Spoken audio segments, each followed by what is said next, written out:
গ্রীষ্মকালে রক্তের চাহিদা পূরণের লক্ষ্যে প্রথম মেদিনীপুর শহরের 17 নম্বর ওয়ার্ডের বিদ্যাসাগর পল্লী অ্যাথলেটিক ক্লাবের উদ্যোগে আয়োজিত হলো স্বেচ্ছায় রক্তদান শিবির। গরমের সময় ব্লাড ব্যাঙ্কগুলোতে রক্তের সংকট তুলনামূলকভাবে বেড়ে যায়, ফলে বহু সময় মুমূর্ষু রোগীর পরিবারের সদস্যদের প্রয়োজনীয় রক্তের জন্য ব্লাড ব্যাঙ্কে গিয়ে খালি হাতে ফিরে আসতে হয়। এই পরিস্থিতির কথা মাথায় রেখে সমাজের প্রতি দায়বদ্ধতা থেকে রক্তদান শিবিরের আয়োজন করে ক্লাব কর্তৃপক্ষ। রবিবার আয়োজিত এই শিবিরে এলাকার বহু যুবক যুবতী স্বতঃস্ফূর্তভাবে অংশ নিয়ে রক্তদান করে। শিবিরে উদ্বোধন করেন মেদিনীপুর বিধায়ক শঙ্কর গুছাইত। শান্তির পায়রা উড়িয়ে অনুষ্ঠানের শুভ সূচনা করা হয়। ক্লাব সূত্রে জানা গিয়েছে, এদিন প্রায় 50 জন যুবক যুবতী রক্তদান করেন। রক্ত সংগ্রহের দায়িত্বে ছিলেন Medinipur medical college blood bank. আয়োজকদের বক্তব্য, ভবিষ্যতে সমাজের প্রয়োজনে ধরনের মানবিক উদ্যোগ অব্যাহত থাকবে।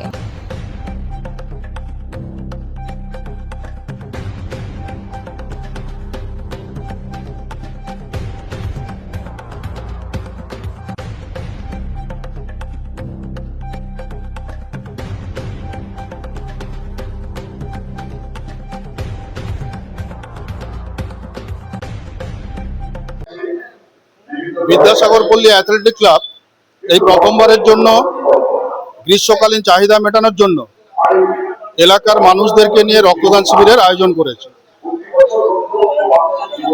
এখানে আজ 50 জনের বেশি রক্তদান করবে, তার মধ্যে 20 জনই রয়েছে মহিলা।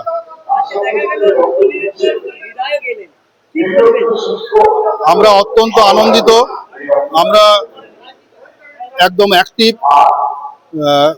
কম বয়সী একজন উদ্যমী বিধায়ক পেয়েছি। ডক্টর শঙ্কর গুছাইত শিক্ষিত মানুষ, মানুষের কথা চিন্তা করেন। তিনি এসেছেন আমাদের আজকে রক্তদান শিবিরের উদ্বোধন করতে। তার অমূল্য সময় ব্যয় করে আমাদের জন্য সময় রেখে তিনি যে উপস্থিত হয়ে আমাদের শুভ উদ্বোধন করেছেন, আমরা তার কাছে চিরকৃতজ্ঞ থাকব। আমার নাম গুরুপ্রসাদ পড়িয়া, আমি শিক্ষকতা করি। ক্লাবের সঙ্গে আমার জবে থেকে জ্ঞান পড়েছে, জবে থেকে বড় হয়েছি, ছোট থেকে এখনো যুক্ত রয়েছে।